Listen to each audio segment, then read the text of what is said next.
자, 우리 신을 고백한 것으로 주일날 예배를 주님께 드리도록 하겠습니다. 우리 신을 고백합니다. 주님, 예수 그리스도는 우리를 구원하신 주님입니다. 우리는 세상을 속량하신 이 한 분 하나님을 예배합니다. 우리 주님 안에는 성부, 성자, 성령이 계시며 그의 인성은 신령입니다. 그러나 우리를 구원하시기 위하여 세상에 오셔서 우리의 성경을 취하셨습니다. 우리 주님께서는 십자가의 고난을 받는 데까지 시험을 당하여 참으셨고 지옥을 이기셔서 사람들을 지옥으로부터 놓아주셨습니다. 인성을 낳으신 신성에 그 인성을 통합하셔서 영화 되셨습니다. 이 영화 없이는 아무도 구원을 받을 수 없습니다. 사람은 주님을 믿고 그의 계명을 지켜야 구원을 받습니다. 주님의 계명은 주님께서 우리를 사랑하신 것 같이 우리가 서로 사랑하라는 것입니다. 아멘. 자, 오늘 말씀 보도록 하겠습니다. 마태복음 26장 42절에서 46절까지 보도록 하겠습니다. 42절에서 46절까지 보도록 하겠습니다. 40절 아니고? 네? 40절. 아, 지난 시간에 좀 하다 좀 못했죠? 네, 맞아, 그래서 이어서 하도록 할게요. 오늘 앞에 40절부터인가 그랬죠.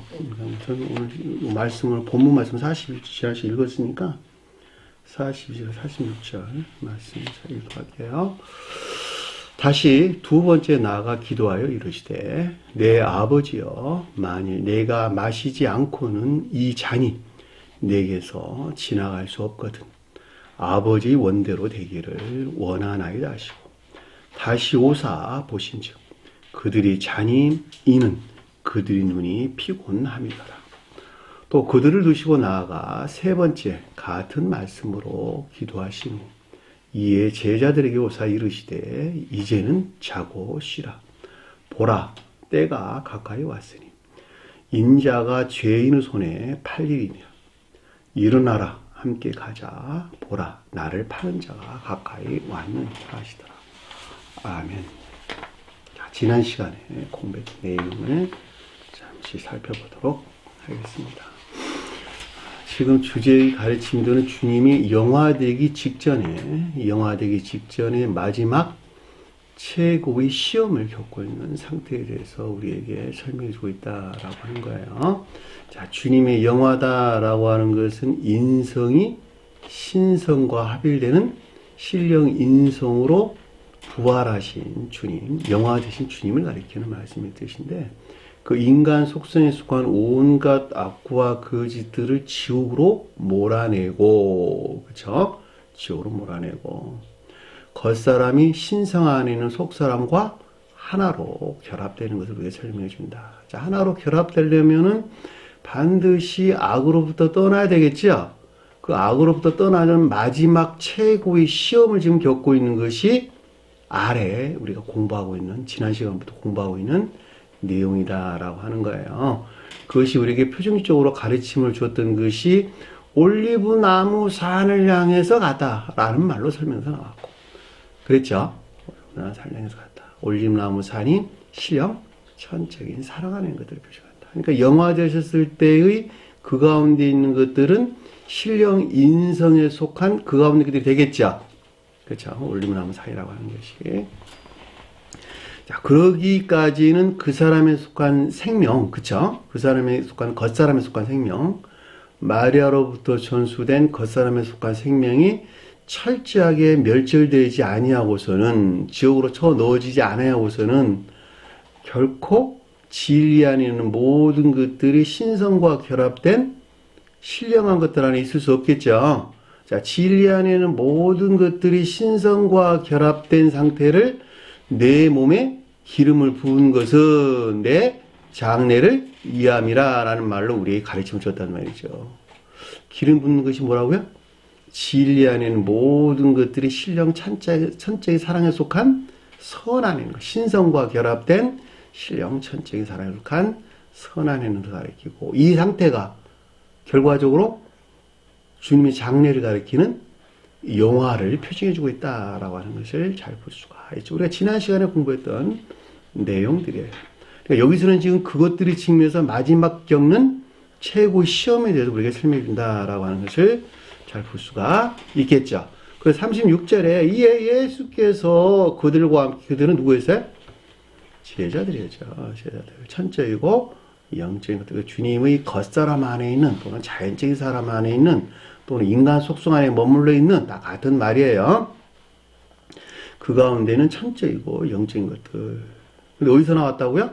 예수가 가리키는 신령 존재에 속한 신령 선에서. 예수는 속사람을 해도 내나 마찬가지예요. 왜냐하면 속사람이 존재 자신이니까. 이 땅에 오셨던 주님의 속사람이나 이 땅에 오시기 전 처음 존재 안에 계셨던 주님 자신이나 그 성질은 동일하다, 동일하지 않다. 동일한 것이다. 다만 겉사람이라는 측면에서, 또는 자연적인 사람이라는 측면에서 마리아로부터 전수된 인간 속성을 스스로, 오직 스스로 입으셨다. 왜 입으셨다고? 스스로? 인류를 구원할 목적에서. 그 방법이 아니고서는 피조물에게 다가가서 있었다, 없었다? 피조물이 개념 안에 들어갈 수 없다는 거예요. 인간들이 개념 안에. 인간들이 아무리 합리적으로 지혜가 있다 하더라도 신성이라는 개념을 가질 수가 없다는 거예요. 주님께 이 땅에 오시지 않았단다면. 이 땅에 오셔서 스스로 인간 속성을 입은 것에서 우리는 내 안에 있는 주님을 볼 수가 있는 개념이 형성될 수가 있다는 것이죠. 그 개념이 형성되는 것도 그 사람을 천기로 들어올 수 있는 방법이 생겼단 말이죠. 그러니까 반드시 주님께서는 이 땅에 오셔서 인간 속성을 입으셔야 됐고, 그 인간 속성을 입으신 것에서 사람으로 하여금 주님에 대한 개념을 가질 수 있도록 주님께서 일을 하셔야 됐단 말이죠. 그 질서에 대해서 기록되어 있는 말씀이 성경 말씀입니다. 그렇죠? 성경 말씀이라는 지식을 우리에게 줄 수가 있었다는 거예요. 그 지식을 사랑해가지고 실천하는 선한 삶 가운데 있는 자들이 구원을 얻게 되는 것이죠. 그것이 성경 말씀이에요. 여기서 그들이라고 하는 것은 자연적인 사람 안에는 천적이고 영적인 것들을 가리킨다라고 하는 것을 잘 볼 수가 있겠고, 함께 겟세마네가 기름을 짜는 틀이다, 이렇게 제가 설명을 드렸죠. 계시록서 언급된 포도주 틀은 인애에 속한 믿음 안에 있는 것들이었죠. 여기서 겟세마네 사랑에 속한 믿음 안에, 또는 사랑에 속한 선 안에 있는 것들이다 그래도 네나 마찬가지죠. 그죠? 계시록서에서는 포도주 틀을 밟았더니 거기서 피가 나가지고, 그쵸? 피가 나서 뭐라 했어요? 말 굴레까지 튀었고, 그쵸? 거기서 1600 스타디온까지 퍼졌더라. 이런 말로 우리가 설명서 나왔단 말이죠. 그건 교회 종말에 있는 교회에 속한 자는 조사나 밝힘이었죠. 그들 스스로가 인애 안에 있다고 여기는 것들에 대한 조사나 밝힘이었는데, 그 상태가 1600이 뜻하는 상태에 머물러 있었다라고 하는 것을 잘 보세요. 그 말이 무슨 말인지 여러분들이 계시록서에서 참고로 공부를 하셨으면 좋겠습니다.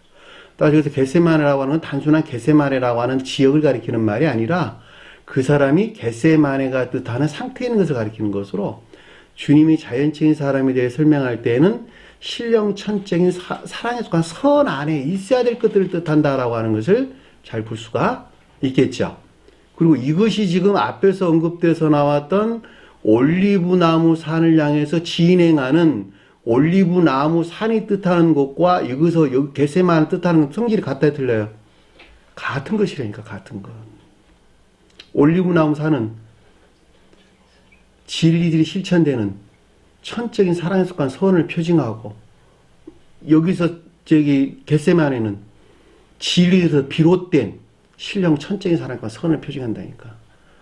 같은 건데 하나는 삶에 속한 것이고 하나는 진리에서 비롯된 것이고, 그것만 달라. 성질은 똑같은 거예요. 그렇죠?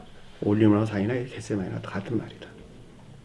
제자들에게 이르시되 천적이고 영적인 것들에 대한 교류질행, 지각이나 가르침이 있었는데, 저기 가서 기도할 동안에, 자, 기도한다는 말은 신령 중지 안에 있기로 하는 상태죠. 그쵸? 그러니까 겟세마네가 뜻하는 것들 안에 있기 위한 신령 중지를 향한 열망이나 갈망하는 상태를 가리킨다라고 하는 것을 잘 볼 수가 있겠죠. 앉아있으라라고 하는 결과 안에 있는 것들이에요. 이 결과 안에 있는 것들이 궁극적으로 겟세마네가 뜻하는 또는 올리브나무가 뜻하는 상태에 있어야 돼요. 그렇죠? 그것을 안에 제고되기 위해서, 그것들 안에 영화되기 위해서 주님께서는 신령 중지가 있기를 갈망하고 열망하는 상태가 여기서 앉아있으라. 저기 가서 기도하는 동안에 여기 앉아있으라 라는 뜻인 것을 잘 볼 수가 있겠죠. 자, 37절 보니까 베드로와 세베대의 두 아들을 데리고, 제자들 데리고 간 것이 아니라 그 가운데에 베드로가 뜻하는 것과 세베대의 두 아들이 표징하는 것들을 함께 했다라고 하는 잘 볼 수가 있겠죠. 그러니까 한마디로 말하면 인간 속성 안에 머물러 있는 베드로고 세베대의 두 아들이죠. 그렇죠? 왜냐하면 이게 제자들 중에 그들이 이들이니까. 베드로는 뭐라 그랬을까? 인애에서 분리된 믿음 안에 있는 것들을 가리킨다. 세베대란 말은 하나님께서, 주님께서 수혜했다라는 말의 뜻으로 선물이에요. 선물. 그러니까 주님께서 우리에게 선물은, 나는 뭐로 드려야 돼? 주님께 선물을 갚아야 돼요. 주신 선물을 예배로 갚아야 되는 거예요. 예배로. 그럼 선물과 예배는 동일한 것이죠. 주님에게 선물은 순수한 선물이 왔고 순진무구한 선물을 우리에게 줬는데, 우리는 그 사람의 애정에 일치해서 그것을 받아들여서 예배로 드리는 거예요. 삶의 속한 고백으로 드리는 거예요. 그것이 여기서 세베대의 아들이다라는 말을 뜻인 것을 세베대의 두 아들이다라는 말로 우리가 넉넉하게 이해해 볼 수 있습니다. 그 같은 이유에 두 아들이 나왔어요. 왜냐하면 두 아들은 선에 속한 진리 아닙니다. 선이 어디 있어요? 마음 안에. 마음에서 파생된 진리 안에 있는 것들. 이 진리 안에 있는 세베대야. 주님에게 좀 상급이란 말이에요. 사랑이나 인애 안에 있는 것들. 그러니까 앞에서는 베드로는 신성과 결합될 수 있는 것이다, 없는 것이다. 신성과 결합될 수 없는 성질을 가리키는 말의 뜻이고, 세베대의 두 아들은 신성과 결합될 수 있는 성질을 가리킨다라고 하는 것을 잘 볼 수가 있겠죠. 이 양자의 측면에 주님 고민이 있었겠어요, 없었겠어요? 있었겠죠. 선의 측면에서, 진리 측면에서 고민이 있었는데, 그 말에 의해서 마음의 내면적인 고통이 있었는데, 그 말이 고민하고 슬퍼했다라는 말로 넉넉하게 이해해 볼 수가 있겠죠.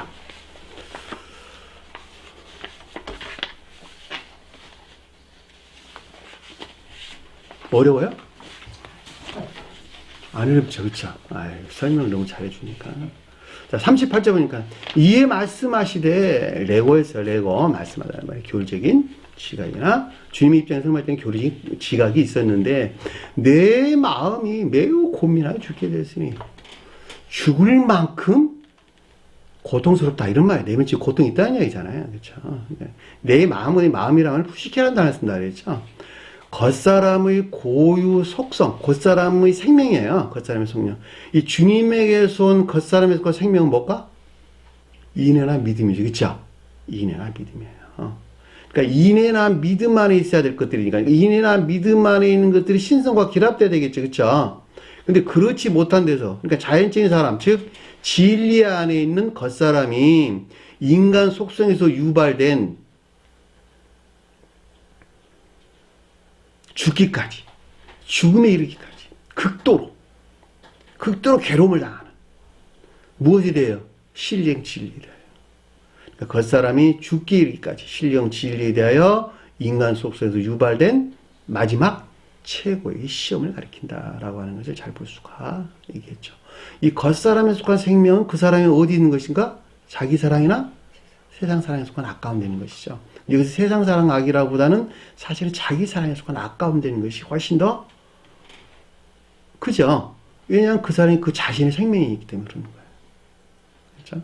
그러니까 이것들이 지옥으로 멸해져야만이 궁극적으로 이 가운데 있는 것들이 신성과 결합되겠죠. 그렇죠? 그 결합되기 위한 마지막 최고의 시험을 겪는데 무엇에 대해서? 신령 진리에 대해서, 신령 존재에 속한 신령 진리에 대해 시험을 겪었기 때문에 이것들의 측면에서 이 가운데 있는 것들이 기름을 반드시 부음을 받은 상태에 이르러야 되는, 그렇지 않으면 기름 부음을 못 받으니까 기름 부음을 받아야만 되는 상태에 이르기까지의 최고의 시험, 마지막 최고의 시험이 여기서 매우 고민하여 죽게 되었으니 라는 뜻인 것을 잘 볼 수가 있겠죠. 머물러 나와 함께 있으라. 그러니까 인간 속성에서 유발된 거짓들의 공격으로부터 나와 함께 깨어 있으라. 거짓들의 공격으로부터 보호될 수 있도록 겟세마네가 뜻하는, 그쵸? 사랑에 속한 천적인 선용 안에 있어야만 된단다라고 하는 것을 잘 볼 수가 있죠. 여기 머물라는 말이 그런 뜻이에요. 왜냐면 겟세마네라는 뜻이 가리키는 말의 뜻이니까. 깨어있다는 말은 여기서 그레고리오라는 단어 썼어요. 이 말이 에게이로라는 단어에서 딱 가져온 말인데, 에게이로가 깨어나다 이런 뜻이에요. 잠에서 깨어나다, 잠에서 부활했다 이런 뜻이에요. 그러니까 부활했다는 말은 영적인 것들이 조효된, 그렇죠? 영적인 것들이 조효된, 또는 영적이고 천적인 것들이 조효된 사랑에 속한 지혜나 총명에서 비롯된 선한 삶 가운데 있는 자들, 이들이 깨어난 자들이에요. 그들이 부활한 자들이에요. 성경 말씀에서. 이해되셨죠? 육체 부활 가리킨 거 아니란 말이에요. 한마디로 말하면. 성경에서 살아났다라는 말이 그 뜻이란 말이에요. 죽은 자가 살아났다. 육체가 죽은 것이 아니라 영적인 생명에서 잠자고 있었는데, 믿음 아닌 자들이 잠자고 있었는데, 겉사람 고의 속수 안에 머물러 있었는데, 거기서 해방돼가지고, 천적이고 영적, 주님에게서 온 천적이고 영적인 것들이, 주님에 대해서는 신성에 속한 것들이, 신성에 속한 것들에 속한, 신령 사랑에 속한, 신령 사랑에서 나온, 신령 지혜나 총명 안에, 총명에서부터 소용 안에 있는 상태. 그것이 주님께서 영화 되신 상태로 우리에게 설명해 준다라고 하는 것을 잘 볼 수가 있죠. 따라서 그 가운데 있도록 한다. 머물러 있다는 말, 그 가운데 같이 있어야 된다라는 말로 우리가 넉넉하게 이해해 볼 수가 있겠죠. 자, 39절 보니까 조금 나아가, 이것들을 향해서 나가는 것이죠. 겟세마네가 뜻하는 상태로 나아가기 위해서 조금 나갔다라는 말은 약간의 진전이 갔다. 신성을 향한 약간의 진전이 있었는데, 얼굴을 땅에 대고 엎드려 기도하며 이렇다. 얼굴을 땅에 댔다라는 말은 내면적인 애정 안에 있는 것들이 겸비 안에 있었다 이런 뜻이에요. 자, 겸비에서 비롯된 예배 안에 있었다 또는 경배 안에 있었다라는 말로 이해해 볼 수가 있겠죠. 여기서 겸비다라는 것은 오직 선한 것은 주님에게서 오는 것이요, 나에게서 비롯된 것들은 모든 것이 털끝만큼 하나도 다 악한 것입니다 라고 고백하는 거예요. 그것이 겸비하는 자세예요. 내 생각과 사상에서 비롯된 것들은 오직 지옥에서 비롯된 것이고, 오직 목자님 가르침은 주님께서 목자님 입술을 통해서 말씀하신 그것으로, 고기로만부터 선한 것이 나옵니다. 이 가운데서 그것이 고백되지 않으면 여러분들 제가 가르치는 말 아무 쓸모없는 것이 되는 거예요. 그러니까 제가 여러분들이 말씀드릴 일을, 가리키는 말을 단순하게 이해하라. 단순하게 이해하라. 섞지 말고 단순하게 이해하라. 늘 그 말 제가 하는 거예요. 왜냐하면 복잡하게 이해하는 것만큼 자기 자신을 그만큼 섞으니까 복잡해지는 거예요, 그게. 그러니까 단순하게 이해하라. 가리키는 말을 단순하게 이해하라. 자기 생각 섞지 말라는 거예요. 그 자가 겸비하는 자예요, 겸비하는 자. 그리고 그것들 삶 가운데 실천하고자 하는 애쓰와 속감이죠. 뭐 하려고? 거듭나려고. 기도한다는 말이 그 뜻이에요. 그 가운데 있기 위한 신령 중지에 대한 열망이나 갈망을 가리킨다라고 하는 것을 잘 볼 수가 있겠죠. 자, 내 아버지요, 만일 할 수만 있거든. 내 아버지는 신령 선으로서 주님에 대한 고백이죠. 주님의 자연적인 사람에 대해서 언급할 때는 신령 존재를 향한 고백이죠. 그쵸? 존재를 향한 고백이다. 할 수만 있다면, 신령 선에서 비롯된 실행할 수 있는 능력이 있다면, 그죠? 할 수만 있다는 말이 몸을 가능하게 실천할 수 있는 능력, 이런 뜻이에요. 그러니까 신령 선에서 비롯된 실행할 수 있는 능력이 있거든. 이 잔을 내게서 지나가게 하옵소서. 자, 겉사람의 측면에서 신성과 결합되고 위한 마지막 최고의 시험을 겪고 있는데, 무엇에 대해서? 신령 진리에 대해서. 여기서 자는 뭐예요? 수용 그릇으로 겉사람을 가리킨다라고 하는 것을 잘 볼 수가 있겠죠. 따라서 신령 진리에 대하여 마지막 최고의 시험을 겪고 있는 겉사람을 가리키는 것으로 이 가운데 있는 것들이 인성에서 분리되어 인성이 신성과 결합된 신령 인성 안에 있기 위한 열망이나 갈망을 뜻한다라는 말로 우리가 넉넉하게 이해해 볼 수 있겠죠. 그러나 나의 원대로 마옵시고 당신의 원대로 하옵소서. 겉사람부터 성취된다 안 된다. 겉사람부터는 결코 이룰 수 없다. 오직 아버지가 가리키는 속사람에서 비롯된 것들로만부터 겉사람 아닌 것들이 하나로 결합될 수 있다라는 말로 우리가 넉넉하게 이해해 볼 수가 있죠. 저와 여러분들의 설명도 똑같아요. 여러분 스스로는 결코 중생할 수 있다 없다? 없다. 오직 성언의 가르침으로부터 비롯된다. 그거는 뭐 의심이 없는 명백한 사실입니다. 그럼에도 불구하고 여러분 자신 스스로는 늘 여러분 자신 스스로가 무슨 가르침들에도 옳다, 그르다, 틀리다, 맞다, 이리 판단하고 저리 판단하고 다 그래. 그리고 자기 자신 그 가운데 빠져들어가. 그래 안 그래요? 그러고 있잖아. 보험서에 나왔잖아. 내가 판단한 그 판단으로 도로 그 판단에 빠져들일 것이라고. 왜냐하면 악에서 나왔기 때문에 도로 그 가운데 빠져든다니까 여러분들이 나올 수가 없고. 그러니까 판단하지 말라는 거예요. 40절 보니까 제자들에게 오사 자는 것을 보시고 여기서부터 이거 지난 시간 앞에 공부했나요? 이거 시작이 그렇죠. 제자들에게 오사 지난 시간 여기까지 우리가 했군요. 앞에까지. 그러면 우리 끊고 다시 제가 자꾸 끊고 하는 것은 이게 녹음이 30분이 넘으면 자동으로 꺼져버려요. 그래서 제가 20분이 넘어가면 꺼져버릴까 두려워서 먼저 껐다 다시 실행을 하는 것입니다. 혹시 왜 자꾸 껐다 켰다 할까 여러분들이 궁금해할 것 같아서 제가 설명을 드린 거예요. 예전에 캠코더로 할 때는 한꺼번에 1시간 반 정도 쭉 해도 상관없었거든요. 근데 이상하게 이거 캐논 것 카메라로 하는 것은 30분 넘게 기록이 안 돼요. 중간에 누가 조절해 준 사람이 있으면 쭉 자기가 내가 안 해도 되는데 내가 혼자 하는 것이니까 녹음이 되는지 안 되는지 어쨌든 잘 모르고 그냥 하는 경우도 있고 그래요. 양해가 있길 바랍니다. 그래서 여기서 나의 원대로 마옵시고 아버지 원대로 하옵소서라는 말은 오직 주님으로부터 사람이 거듭날 수 있다라고 하는 것을 잘 볼 수가 있겠죠. 자, 40절 보니까 제자들에게 오사 그 자는 것을 봤다. 제자들은 주님의 인간 속성 안에 머물러 있는 천적이고 영적인 것들을 가리킨다. 그렇죠. 저와 여러분들 설명할 때는 성원이신 주님에게서 말미암아 여러분들 안에 영접 수용되어 있는 믿음 안에 있는 것들 이렇게 해도 상관없겠죠. 그렇죠. 영적인 믿음 안에 있는 것들 이렇게 상관없어요.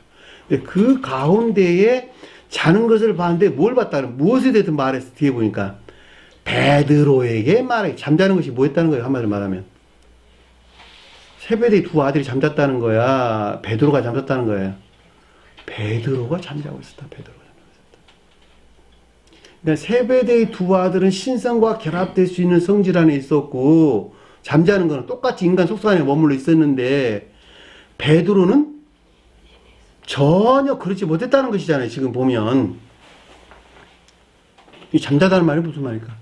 고유 속성 안에 머물러 있는 것들. 그러니까 천재와 영적인 것들인데 이것이 신성과 결합되지 못한 천재이고 영적인 것들로 인간 속성 안에 머물러 있는 것들에 대한 지각, 보다라는 말이 휘리스코란다는 뜻인데 찾다 이럴 때 찾다, 발견하다 이런 뜻이 찾다 발견하다. 그 말이 무슨 말일까? 주님이 겉사람 안에 머물러 있는 것들로 인간 속성 안에 머물러 있는 것들이 발견됐다 발견되지 않았다? 발견됐다. 주님 자신 스스로 그것을 지각했다. 찾았다. 여러분들 찾아요 못 찾아요? 찾아야 된다니까. 여러분 스스로 찾아야 돼요. 세베대의 두 아들이 표정한 것과 그렇지 아니한 베드로가 표현한 것들을 찾아야 된다니까. 이걸 못 봐, 근데 사람들은 다. 자기가 세베대의 두 아들인 줄 알아, 다. 그럼 어떻게 베드로를 찾아내겠냐고. 자기 자신 안에 베드로를 찾아내야 된다니까.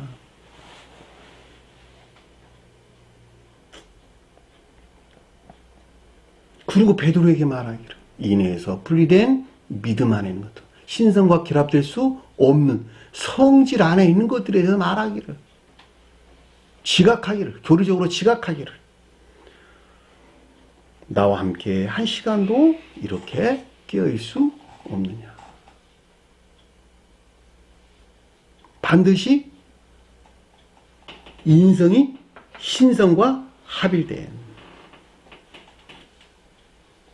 이것들이 인성 안에 이것들이 신성과 합일된 상태. 나와 함께 이렇게 깨어있을 수도 없느냐라는 말은 반드시 베드로가 표시하는 것들은 분리되든지 여기서 제고되든지 둘 중에 하나는 해야 되겠죠. 그리고 그 가운데 있는 인성이 인간 속성 안에 있는 것들이 신성과 합일돼야 되겠죠. 그럼 한 시간도 깨어있을 수 없느냐. 이때 비로소 보호될 수 있다는 거예요. 그것이. 그 말을 가리켜서 이렇게 깨어있을 수 없느냐라는 말은 이때가 비로소 인간 속성에 속한 악에서 비롯된 거짓들의 공격으로부터 보호될 수 있게 된다는 것도 단다라고 하는 것을 잘 볼 수가 있겠죠. 이 베드로는 주님이 배반하지 않았어요. 배반했잖아요. 이 베드로 안에, 이 베드로라고 하는 인해에서 분리된 믿음 안에 있는 자들이 마치 주님에게 손 선 안에 있는 것 같은 외견상 선 안에 있는 악이 누구예요? 유다. 베드로와 유다는 한 사람 안에 있는 둘이 한 사람이에요. 한 사람. 유다가 베드로고 베드로가 유다라니까. 그래서 다음 장에 뭐가 나와요? 유다가 나오는 거야. 그래서 인간 속성에 머물러 있는 베드로, 그들은 들림을 받아서 들림을 받지 못했어요. 들림을 받지 못했죠. 관능적인 사람과 밀착되어 가지고 베드로의 성질이 그러다니까 철저하게 관능적인 사람과 밀착되어 가지고 그들 자신 스스로는 믿음에서 비롯된 외견상 선안했다고 하는 악 가운데 있는 것들로부터 그 악은 무엇과 결합되어 있을까? 대제사장이 뜻하는 내면적인 악과, 그리고 교리들은 마치 지하 있는 것 같은 으뜸된 거짓들, 백성의 장로들, 그들과 함께 누굴 찾아가요? 예수님 찾아가잖아. 뭘 들고? 망치와 몽둥이를 들고 주님에게 자행된 폭행. 그들은 철저하게 인자를 죽인다면 성으로 주님에게 대해 채찍을 간단 말이죠. 응? 해코지 한다니까. 해코지. 때리고 치고 해코지. 가시멸류관을 하는 씌우고 침뱉. 그런 일들을 자행한다는 말이죠.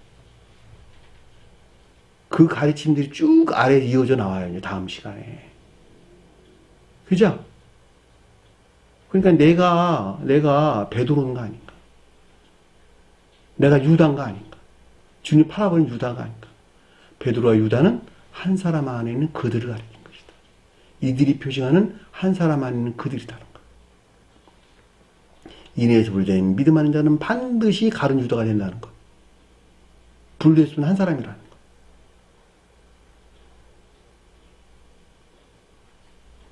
그럼 자기 자신을 검토해봐야지. 내가 정말 인해에서 분리된 믿음 안에 있는 자인가? 안 그러나 앞에서 얼음에서 나온 세베대의 두 아들이 뜻하는 믿음 안에 있는 자들인가?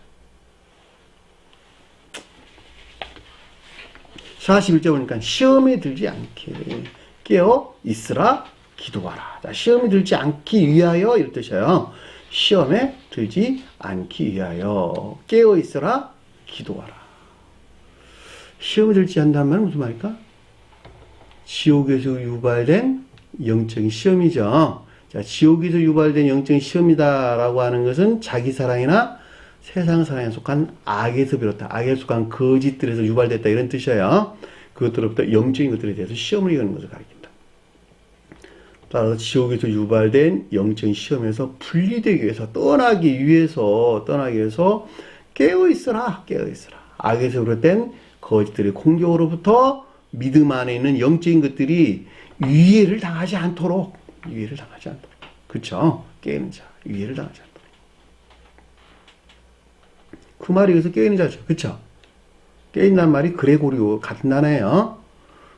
그러니까는 이 그레고리우라고 하는 깨어있으라라는 말의 뜻은 악에서 비롯된 거짓들의 공격으로부터 베드로가 가리키는 믿음 안에 있는 것들이 결코 믿음 안에 영적인 것들이 유해를 당하지 않도록 여기서 제고돼 가지고 여기서 고양되어 가지고 사랑이나 지혜, 사랑에 속한 지혜나 총명에서 비롯된 선한 삶 가운데 있어야 되는 것을 뜻한다라고 하는 것을 잘 볼 수가 있고, 기도하라라는 말은 그 가운데 있기 위한, 그쵸? 그 가운데 있기 위한 신령 중재가 있기를 열망하고 갈망하는 것을 가리킨다라고 하는 것을 잘 볼 수가 있죠.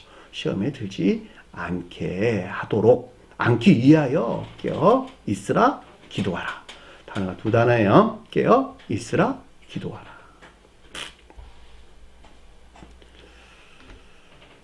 그런데 안에 보니까 뭐라 그랬어요? 마음은 원이로되 육신이 약하도다. 그 말이 무슨 말일까? 이 마음이란 말에 푸뉴마란 단어예요. 푸뉴마. 무슨 말일까? 박자민이 무슨 말일까? 마음은 원하다. 내 영은 원하는데 육신은 약하다. 쉽게 이해될 수 있는데 표현하니까 되게 어렵죠. 자, 영이 원한다. 영적인 사람은 여러분들 두 사람이 있죠. 여러분들 안에 영적인 사람과 관능적인 자연적인 사람. 영적인 사람은 주님을 우러르고 관능적인 자연적인 사람은 세상을 우러른다. 그래 안 그래요? 요 양자관계에서 시험을 겪는 것이, 이것이 앞에도 그런 시험이 든다는 말의 뜻이잖아요. 그렇죠? 따라서 관능적인 자연적인 사람으로부터 유발되는 것으로부터 영적인 사람이 원하는 것들이 공격이나 유해를 받아서는 안 되겠죠. 그러기 위한 신령 중재가 있어야 되겠다고 지금 갈망하고 열망하고 있는 거 아니겠어요? 나라는 사람이 기도한다는 말이 그런 뜻이잖아? 영적인 사람이 원하는 것들이 결코 유해나 폭행을 당해서 안 된단 말이죠. 그러기 위한 주님의 중재가 있기를 간절히 지금 원하는 거예요. 간절히 원하는 거예요.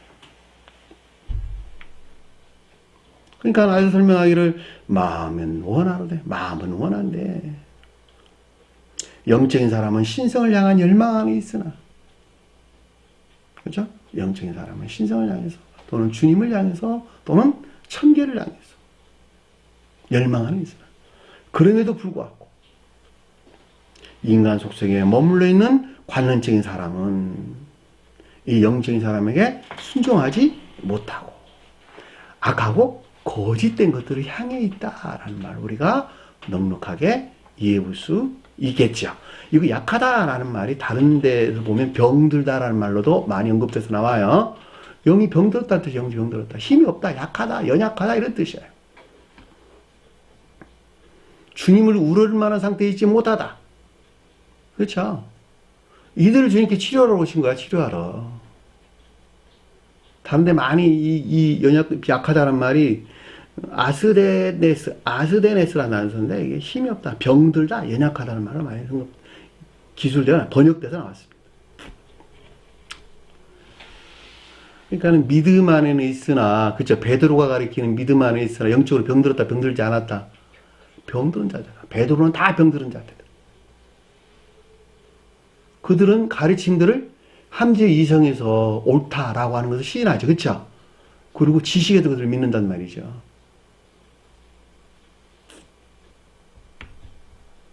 그들은 마음이 세상을 향했다라고 잘 볼 수가 있겠죠. 그렇죠? 왜 지식에 속한 모든 것들은 겉으로 보기에는 진리 아닌 것 같으나 사실은 그 목적이 자기 자신이나 세상을 향했기 때문에 그렇다.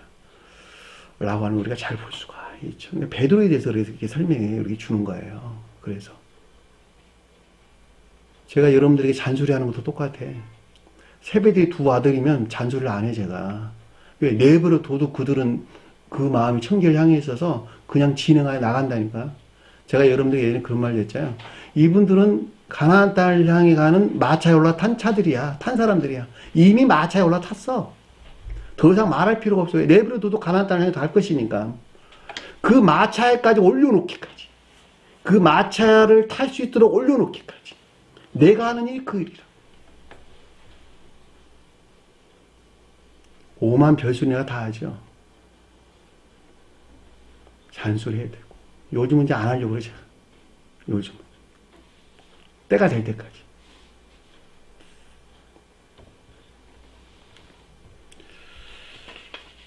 마음은 원이로다. 육신이 약하도다. 42절 보니까 다시 두 번째 나아가 기도하여 이르시되. 자, 종전 상태에서 다음 상태로 이어지는 계속적인 상태를 가리킨다라고 하는 것을 잘 볼 수가 있겠죠. 성경 말씀에서 기수하고 서수가 기술되어 있는데, 기수는 상태에 대한 설명이고 서수는 전자에서 이어지는 계속적인 상태에 대한 서술이다. 그래서 첫째 날, 둘째 날, 셋째 날, 넷째 날 쭉 해서 나오는 것이 그 말이에요. 성경에서 보편적으로 서수로 기술된 것은 전자가 전제되어 있는 말을 뜻이에요. 전자가 전제되어서 그 다음 상태로 이어지는 것.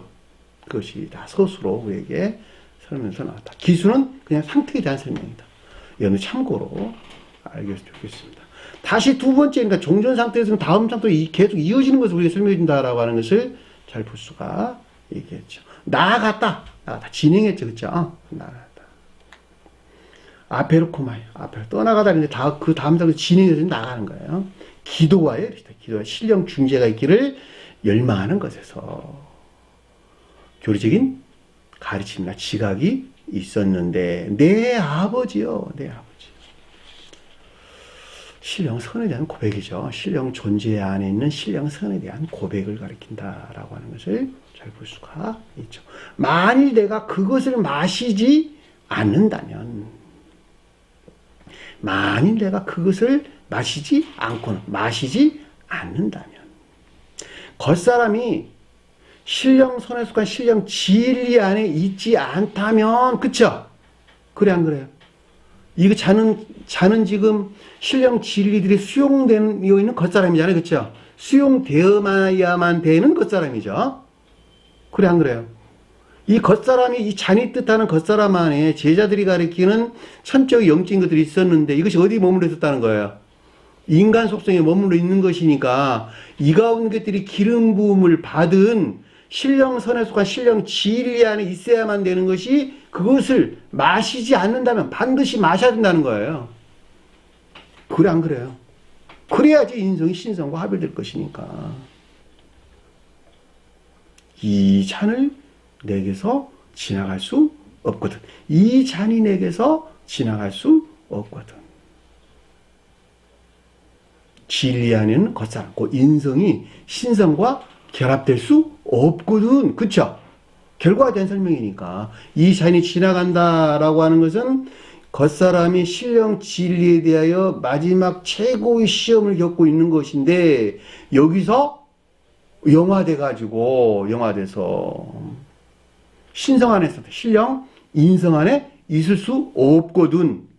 인성이 신성과 결합될 수 없거든. 같은 거 아니죠? 아버지 원대로 하기를 원하나이다.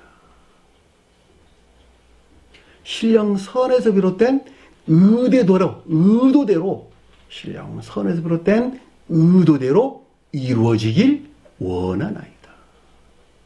이것이 질서야, 여러분들 질서.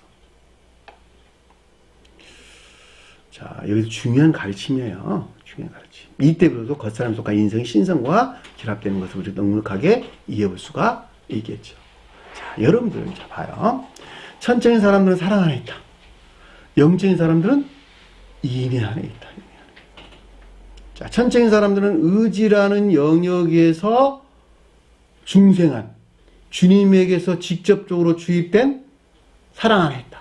이 사랑에서 말미암는 선한 삶 가운데서 사랑에 속한 선행 안에 있다는 같은 말씀이 뜻이에요.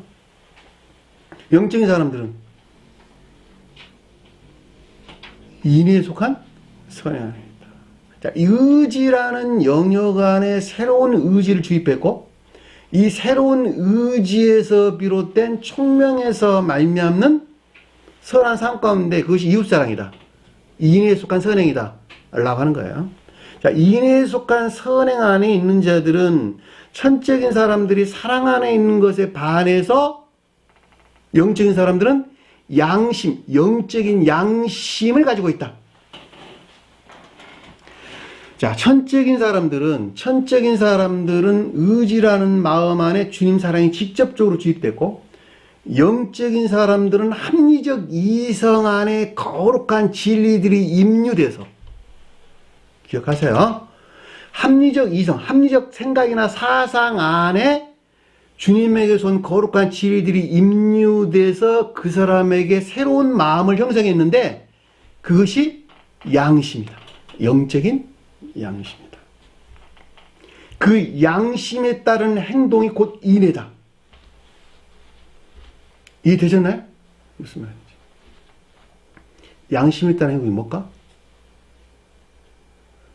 우리가 지난 시간에 공부했죠. 사랑 안에 있는 자들은 이에면 예요, 아니면 아니요라고만 알아. 그보다 더 나은 것은 악에서 나온 것이란다. 그들은 마음에서 나오는 것을 직접적으로 말한다. 직접적으로 행한다. 생각에서 조절한다, 조절하지 아니한다. 생각에서 옳고 그름을 판단하지 아니하고 마음에서 나오는 대로 생각, 말하고 행동한다. 그렇죠? 마음에서 나오는 대로 생각해 행동한다. 뭐 같은 말로 해야 될 수가 있겠네. 그것이 천천한 사람들이에요. 거듭난 자들은 사랑 안에 있다. 사랑에 속한 지각 가운데 있다. 이런 말로 우리가 낼 수가 있겠죠.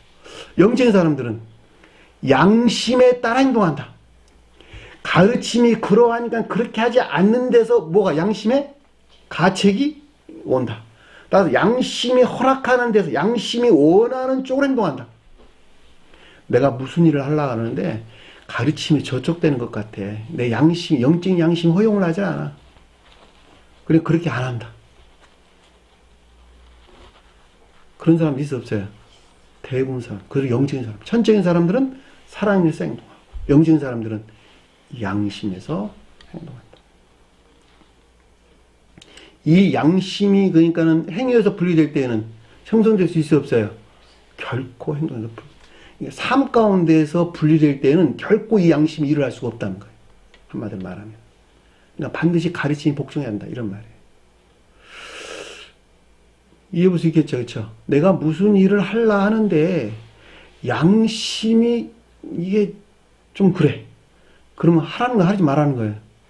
하지 말라는 거예요. 그 양심에 따라 행동해요. 양심이 누구예요? 내 안에 들어와 있는 진리로서 주님 자신이야. 주님 자신. 주님이 이랬다는 말은 무슨 말이에요? 그러면 양심이 이랬다. 가르침이 만든 내 양심이 그 일을 했다. 주님께서 내 안에 들어와 이 일을 했다. 나는 아무것도 모르는데 주님께서 어쩌고 나한테 역사해가지고 나 이 일을 했어. 이것만 성립될 수 있어 없어요? 없다. 양심이 내 안에 들어와 있는 진리로 주님 자신을 가리킨다.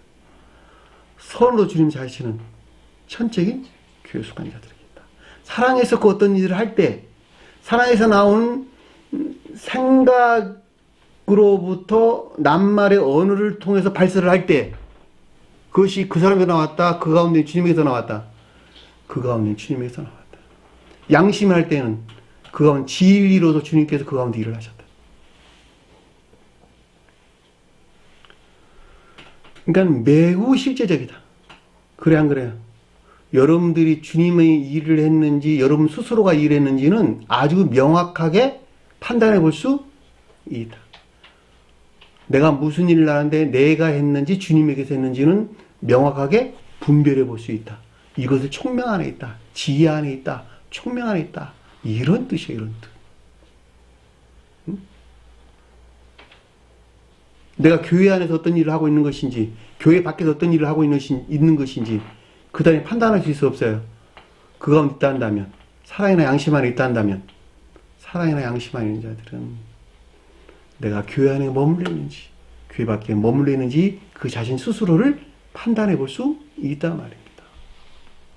그것이 새 예루살렘 성의 12 제자들이 표징하는 12 사도들이 표징하는 거야 다. 그들이 교회에 속한 자이기 때문에.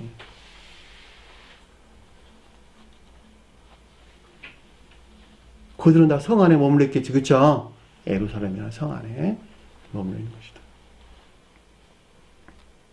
그러니까 우리가 여기서 알아볼 수 있는 것은 주님께서 작용하는 것에 따르는 반작용이 없이는 결코 안 된다는 거예요.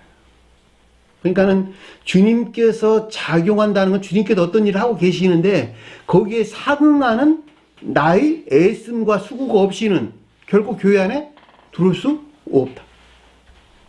왜? 판단은 진짜 자기 몫이기 때문에 그러는 거예요. 주님에게서 왔으나 그럼에도 불구하고 마치 그 자신 스스로가 하는 것 같이 내버려 허용하는 것이 주님의 섭리다. 공부했죠?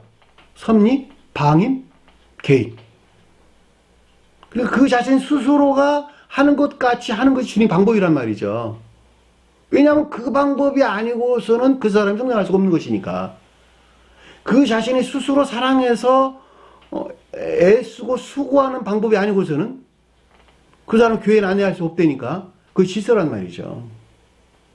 그럼에도 불구하고 그것이 주님께서 나에게 들어온 내 안에 있는 주님임에도 불구하고 그것이 내 거야 라고 하는데 교회는 멸망했어요. 그것이 뱀의 유혹이라니까. 선악과 따먹었단 말이 그 뜻이에요. 선악과 따먹었다. 창세기에서 나오고. 주님께서 선한 열매를 너에게 줬는데 내 안에 있는 주님께 내게 두신 내 거야 라고 하는 데서 악으로 바뀌었다니까. 뱀의 유혹으로부터. 그것이 선악과를 따먹었다 그 말이에요. 나는 너에게 선을 줬는데 그것이 내 것이 어떻게 네 거야. 우리 사람은 지 거래 그것이. 그래서 악으로 바뀌었어. 거기서도 온갖 추론들이 거기서 나오는 거야 다. 이것이 진리네, 이것이 거짓이니, 이것이 선이네, 이것이 악이네. 아버지 원대로 되기를 원하요. 주님도 그래서 아버지 원대로 되기를 원한다고 이렇게 설명하시는 거예요. 왜냐하면 자기 자신에게서 나온 주님 한 분 그 주님 자신이시지만 겉사람으로부터 인간 속산에 머물러 있는 그 어떤 것들로부터 나올 때에 그것이 곧 선한 것이 아니라 신성한 것이 아니라 반대로 인간 속성에 속한 것들로 바뀌어져 버리기 때문에 주님께서 신성한 있기를 원해서 아버지로부터 되기를 원하나이다. 이렇게 고백을 하는 것을 잘 볼 수가 있겠죠.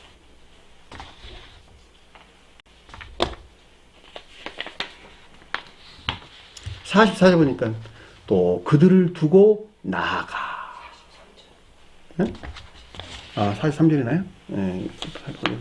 다시 오사 본즉, 다시 왔다는 말은 종전 상태에서 다음 상태로 이어지는 계속적인 상태를 지금 설명해주고 있다라고 하는 것을 우리가 흐름으로부터 넉넉하게 이해해 볼 수가 있겠죠.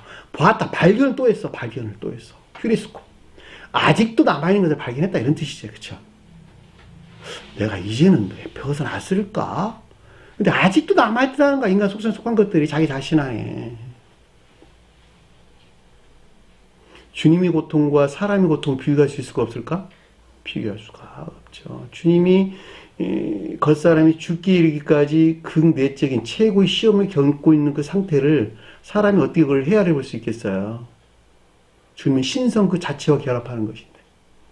그럼에도 불구하고 그 사람이 이 같은 시험을 겪어봤다 한다면 비슷하게는 이해할 수 있겠죠. 그쵸?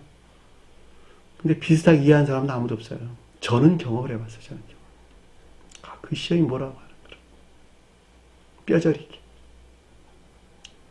저와의 주님이 어떤 상태에 있었다라고 하는 것은 헤아려 볼 수는 없는 것이지만 내가 겪었던 그 영적인 시험으로부터 유사하게 비슷하게는 이해해 볼 수는 있겠다. 그런 생각을 저는 해봤어요. 그리고 내 안에는 또 악을 발견하는 거예요. 아직 신성과 결합되지 못해. 아직 주님과 결합될 수 없는 성질에 속한 것들. 다시 오사 본즉 발견했다. 찾았다. 이해했다. 깨달았다. 자기 자신 아닌 판단. 그들이 자니. 그랬죠? 그들이 잤다. 인간 속성 안에 머물러 있는 상태. 겉사람이 고의 속성 안에 여전히 머물러 있는 상태. 그래서 뭐라고 그랬더니 이는 그들이 눈이 피곤함이더라. 피곤하다는 뭔 말일까? 오늘 보니까 바레오라는 눈을 짓누르고 있다는, 눈을 짓누르고 있다. 눈을 뜨고는 있는데 짓누르고 있다 이런 뜻이야. 그 말이 무슨 말일까? 눈을 활짝 떴다는 말은 무슨 말일까? 지혜나 총명하는 상태. 어디서 나온? 사랑에서 나온. 눈 뜬 자들이죠. 그쵸? 소경이 눈 떴다는 말이 그런 뜻이란 말이죠. 주님에게서 말미암는 이해나 총명의 상태. 그쵸? 거듭난 자들은 사랑에서 나온 지혜나 총명하는 상태. 그들이 눈 뜬 자들이에요. 눈 뜬 자들. 눈이 열려서, 마음이 열어서 성경의 가르침을 깨달아 알았더라. 라는 말은, 마음이 열었다는 말은 주님에게서 사랑했다는 말의 뜻이고, 그 사랑에서 나온 지혜나 총명으로부터 영적인 것들이 무엇이, 주님에 대해서, 주님 나라에 대해서, 교회에 대해서, 구원에 대해서, 지옥에 대해서, 영벌에 대해서 무엇인지 알았더라. 마음을 열어 성경을 깨닫게 했더라. 그 말이랑 누가복음에서 나온 말씀이에요.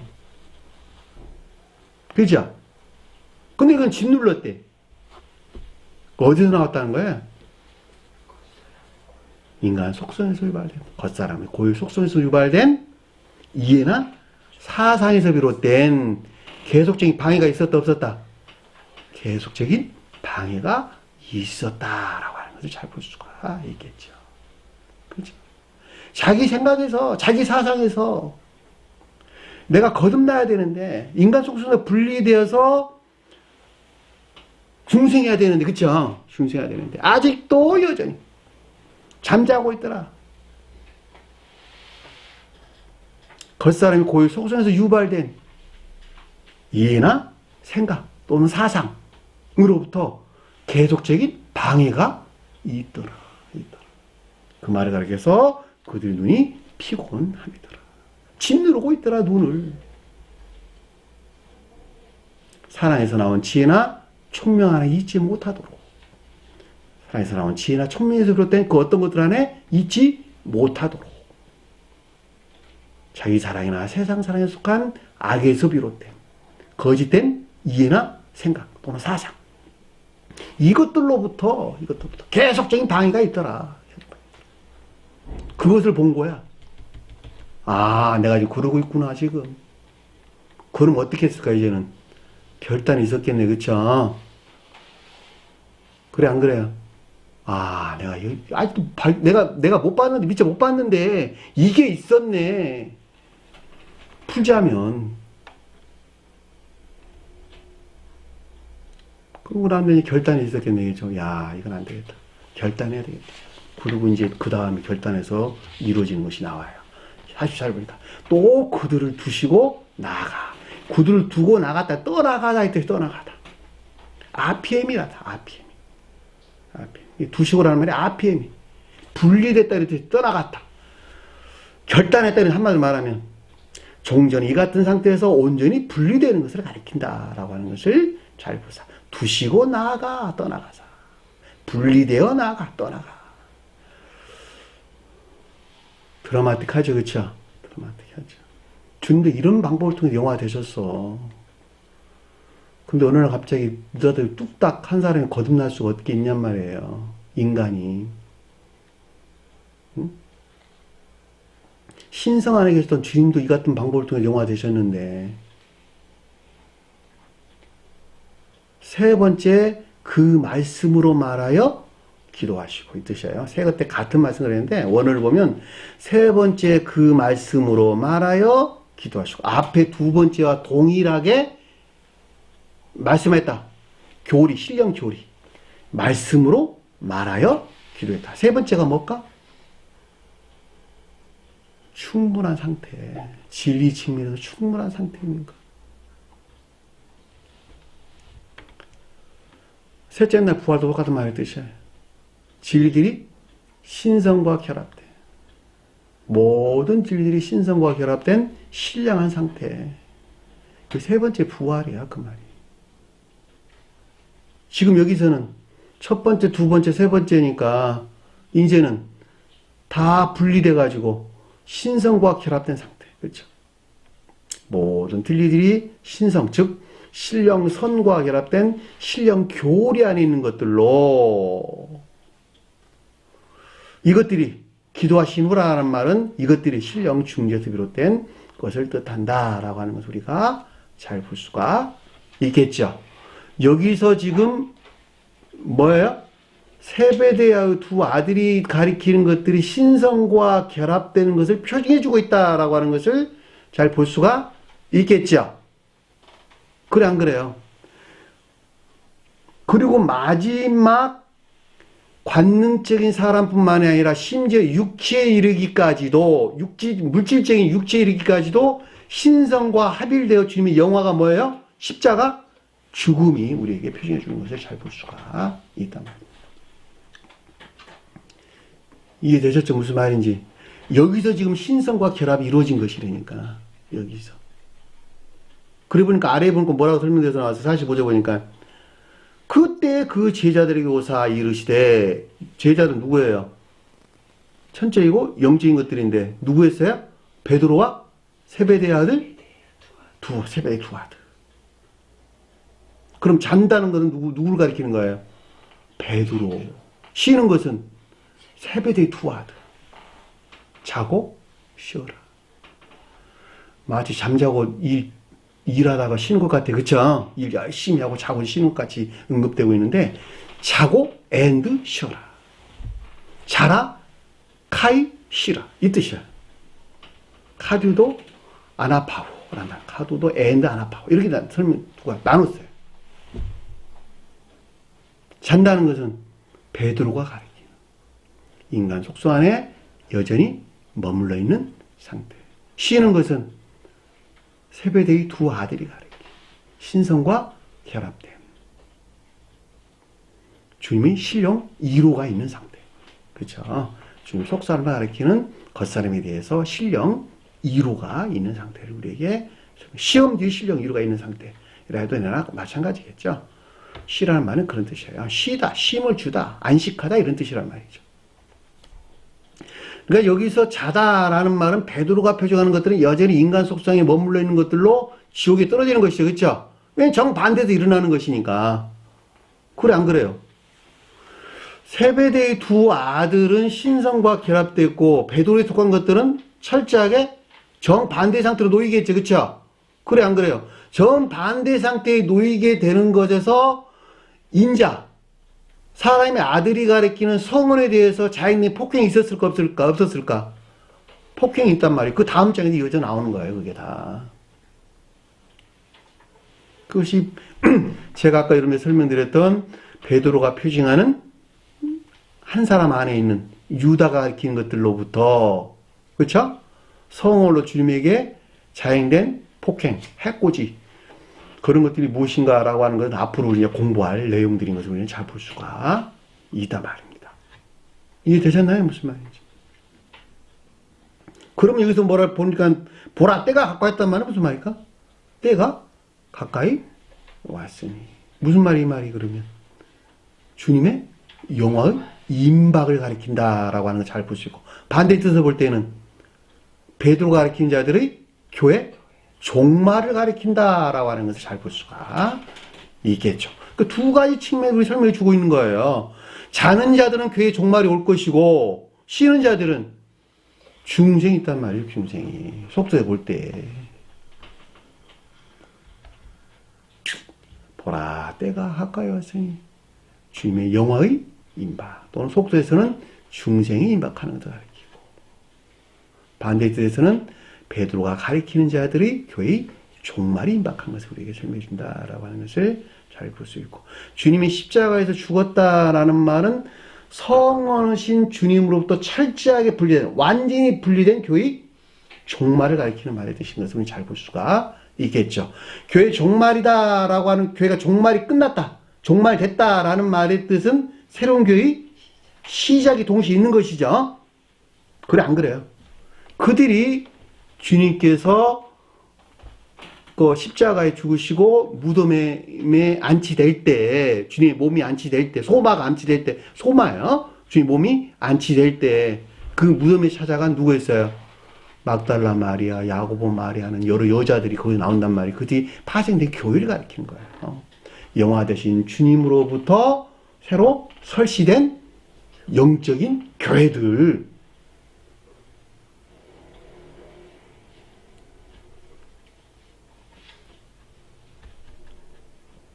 보라, 때가 가까이 있으니. 그러면 사람의 아들이 인자가 죄인의 손에 팔리리라 그랬는데 이건 누가 판다는 거예요? 교회 종말을 맞이한 자들이, 종말이 임박한 자들이, 인자는 뭐예요? 신령 진리로서 주님을, 또는 성원으로서 주님을 그들이 취해가지고, 그쵸? 죄인은 뭘까? 악으로부터, 자기 사례나 세상 사례에 속한 악으로부터, 악하고 거짓된 능력 안에 두리라. 성원이신 주님을 취해가지고 악하고 거짓된 능력 아래 두리라. 인자가 죄인의 손에 팔리라. 넘겨지리라. 전수되리라.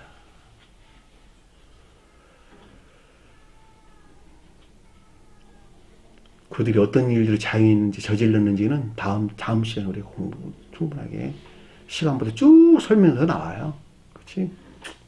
46절 보니까 일어나라 함께 가자.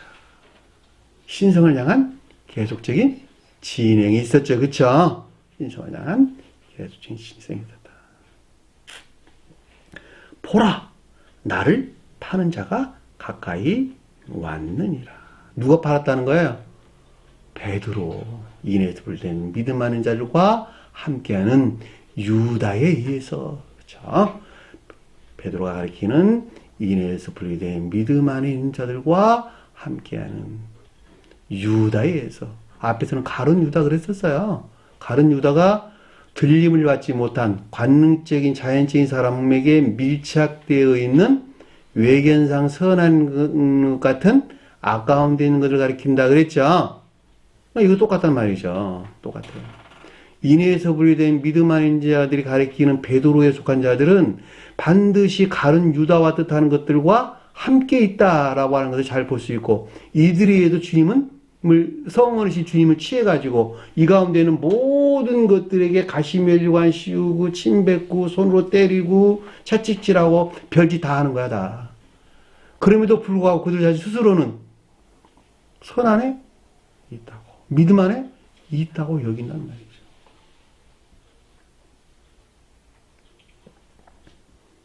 그리고 이방 교회로 넘어가야 되는데 그 빌라도에게 넘어가는 것으로 설명해서 나오는 것을 잘 볼 수가 있겠습니다. 이방 교회로 넘어가는 교회에서 분리돼 가지고 그것이 빌라도에게 넘어가는 것을 우리에게 설명해서 나왔습니다. 보라, 나를 파는 자가 가까이 왔다라는 말은 적용했다 이런 뜻이에요. 가까이 왔다. 그러니까 성원이신 주님에게 속한 것들을, 성원을 그들이 취해 가지고 그들의 목적에서 적용했다 그 말, 그들의 목적에서. 그 말에 의해서 나를 파는 자가 가까이 왔느니라 말 뜻인 것을 잘 볼 수가 있습니다. 가까이 가다, 가까이 접근하다 라고 하는 건 영적인 것들의 측면에서 교류나 적용이 있는 거예요. 제가 여러분들이 가까이 간다라는 말은 영에서 가까이 간다는 거예요. 몸이 가까이 간다는 거예요. 영이 가까이 가서 교류한다, 또는 교류에서 어떤 적용들이 일어나고 있다라는 말로 넉넉하게 이해해 볼 수가 있는 것이죠. 따라서 인에서 분리된 믿음 안에 있는 자들이 신령 진리, 즉 성원에 대하여 교류나 적용이 있는 것을 가리켜서 보라, 나를 파는 자가 가까이 왔느니라 라는 뜻인 것을 잘 볼 수가 있겠죠. 그 결과에서 일어난 일들이 무엇인가 라고 하는 것은 다음 장에서 우리가 넉넉하게 공부를 하게 될 것입니다. 자, 오늘 주신 말씀 마음속에 깊게 새기시고 한 주간 더 승리하는 저와 여러분에게 간절히 축원합니다. 자, 주기도문하는 것으로 공부를 마치도록 하겠습니다. 하늘에 계신 우리 아버지, 이름을 거룩히 계심을 받으시오며 나라의 마옵시며 뜻이 하늘에서 이룬 것 같이 땅에서도 이루어지리라. 오늘날 우리에게 누할 양식을 주옵시고 우리가 우리에게 죄진 자를 사하여 준 것 같이 우리 죄를 사하여 주옵시고 우리를 시험에 들게 하지 마옵시며 다만 하나님께서 구하옵소서. 나라와 권세와 영광이 아버지께 영원히 사옵나이다. 아멘.